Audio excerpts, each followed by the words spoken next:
Hi hello नमस्कार, मी वर्षा नारोड चॅनलमध्ये तुमचं स्वागत आहे। तर आजचा स्पेशल ब्लॉग म्हणजे तुम्हाला सगळ्यांना माहिती आहे पुण्यामध्ये पावसाने हाहाकार केलेला आहे। तर चला पाहूया पुढील प्रमाणे, कारण की 2 दिवस कंपल्सरी कंप्लीट 24 तास पाऊस पडत आहे।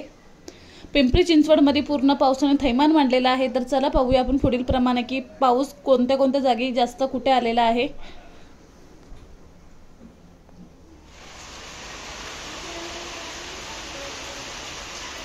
खूप पाऊस आहे, खूप पुण्यामध्ये ह्यावेळेस एवढा हाहाकार झालाय ना। आणि आता जस्ट न्यूजला मी पाहिलेला आहे की 6 तासामध्ये खूप पूर येण्याची शक्यता सांगितलेली आहे। नॉन स्टॉप सकाळपासून ह्या प्रकारे पाऊस पडत आहे, पाहू शकता तुम्ही।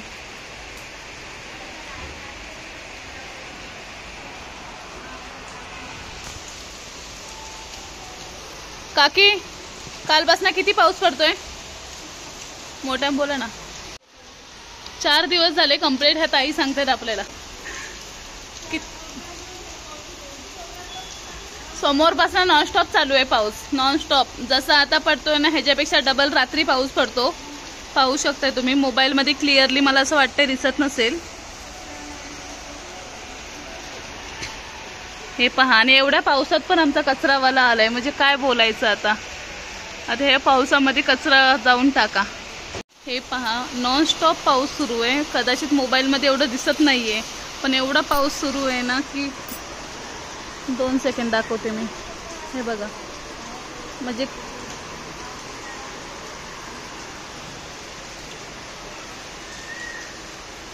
कदाचित मोबाईलमध्ये एवढं दिसत नाही तुम्हाला।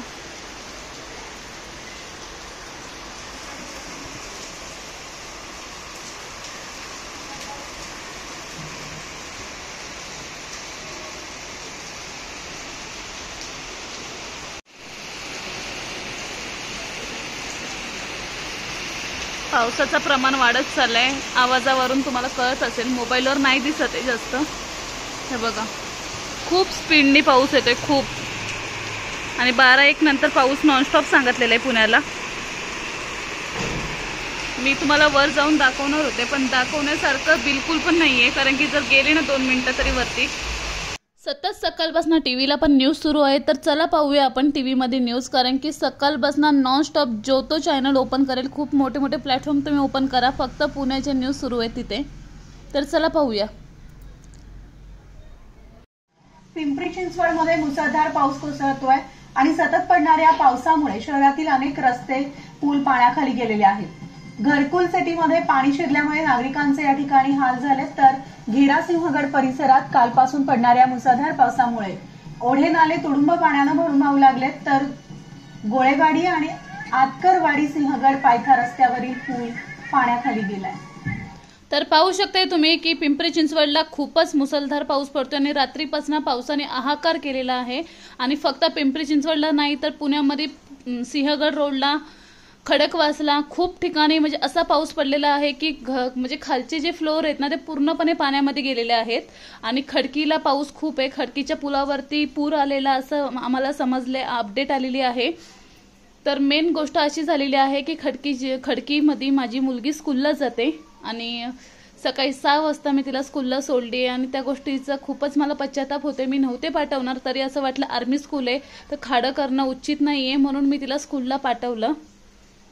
आणि बघू आता आमचे व्हॅनवाले जे काका आहेत ते आता घ्यायला गेलेत, कारण की स्कूलमधनं आम्हाला मेसेज आला की तुम्ही मुलांना घेऊन जा लगेच। खडकीला खूपच पाऊस म्हणजे मुसळधार पाऊस पडतोय आणि प्लस म्हणजे भरपूर ठिकाणी घरात पाणी गेलंय खडकीला।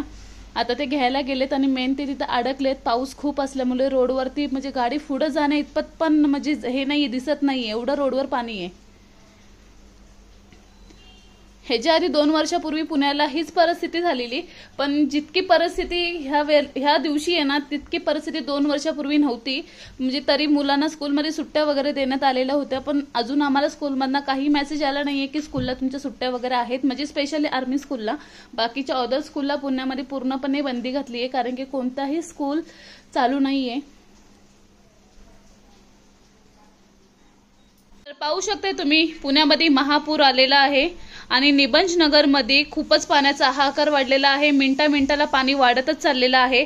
तर सध्या आता सुप्रिया सुळे म्हणजे सुप्रियाताई आपल्या लाईनवर होत्या, तर त्यांनी एक प्रश्न नक्की उठवला, म्हणजे त्याला पॉइंट ऑफ केला, म्हणजे तो म्हणजे असा आहे की दर मे महिन्यामध्ये हजारो बिल्डिंगा केल्या जातात। जर बिल्डिंगा एवढा उचलल्या जातात तर मग नाले वगैरे साफ केले का जात नाही? मग प्रशासन जर तुम्हाला एवढे पैसे देत असेल नाले वगैरे साफ करायला, मग ते पैसे जातात कुठे?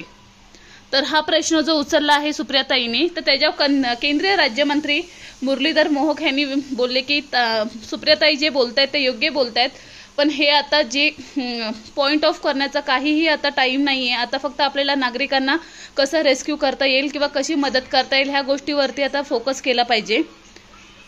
तर तुम्हाला काय वाटतं गाईज सांगा। सुप्रियाताईंचं म्हणणं पण बरोबर आहे, पुण्याला दरवर्षी हजारो बिल्डिंगा उचलल्या जातात, मग त्या गोष्टीची कारवाई केली पाहिजेच। आणि दुसरी म्हणजे जर बिल्डिंगा तुम्ही उचलताय तर तुम्ही जे काही नाले आहेत ते साफ केलेच पाहिजे, कारण की जर नाले साफ नाही झाले तर मग पाण्याला पावसामध्ये जाण्याचा काय कुठे मार्गच नाहीये। दरवर्षी जर हे एकच गोष्ट जर दरवर्षी घडत असेल तर सरकारने इथे नक्कीच लक्ष दिलं पाहिजे। दरवर्षी जर असं नागरिकांच्या जीवावर जर बेतत असेल तर सरकारने इथे दुर्लक्ष करून नाही जमणार। तर पुढील प्रमाणे मी दाखवते तुम्हाला की 3:30 ते 3:45 वाजलेले, 3:30 वाजलेले मला असं वाटतंय। तर सकाळी स्कूलमध्ये गेलेली माझी मुलगी आत्ता ह्या टायमाला येते। पाऊस खूपच अफाटे पाऊस आहे, तरी ह्या टायमाला जरा कमी आलेला पाऊस। आणि सिंहगड रोडला जेव्हा पाणी सेकंड फ्लोअरपर्यंत जेव्हा पाणी गेलं ना, तेव्हा असं सांगण्यात येत आहे की मुक्या जनावरांचा खूपच म्हणजे दुर्दैवी जीव जाण्यात आलेला आहे। तर खूप वाईट वाटतं ह्या गोष्टीचं की फक्त माणसांना रेस्क्यू करण्यात येते, तर मग मुक्या जनावरांना रेस्क्यू कोण करणार आणि कसं करणार? तर ह्या ठिकाणी पाऊस थोडं कमी आल्यामुळे मी पटकन जाऊन श्रुतीला घेऊन येत होते, तर तोपर्यंत माझ्या लक्षात आलं की इथे हे पाहू शकता। तर आमची इथे जास्त पाणी नाही आहे म्हणून गोष्ट अलग आहे, पण सिंहगड रोडला म्हणा तुम्ही वापस खडकवासला म्हणा भरपूर ठिकाणी सेकंड फ्लोअरपर्यंत पाणी आलं आहे। तर तिथे जे स्ट्रेट डॉग असतात किंवा कॅट्स असतात किंवा भरपूर अजून अशा असतात ना, ते पाळीव प्राण्यांचा खूपच म्हणजे दुर्दैवी मृत्यू झालेला आहे इथे। आणि ह्या गोष्टी अशाच सहजासहजी हाताळता येणार नाही आहेत, त्या ह्या गोष्टींवरती नक्की लक्ष दिलं पाहिजे। म्हणजे माणसांसकट तुम्ही प्राण्यांना किंवा जनावरांना पण तुम्ही मदत करा, ह्या गोष्टीची खरंच मी अपेक्षा करते। ते इथे समोरून श्रुती येत आहे।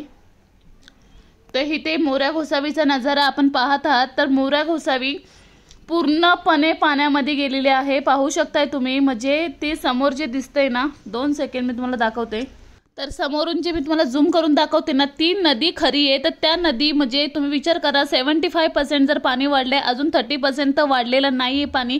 कदाचित जर असाच मुसळधार पाऊस येत राहिला तर तेही 25% पाणी कंप्लीट होऊन जाईल। तर ही बस बघताय तुम्ही, तर ही बस मंदिराच्या वरच्या भागामध्ये आहे। मंदिर खूपच खाली तलाला आहे, तरी सुद्धा मंदिर एवढं बुडलेलं आहे पाण्यामध्ये।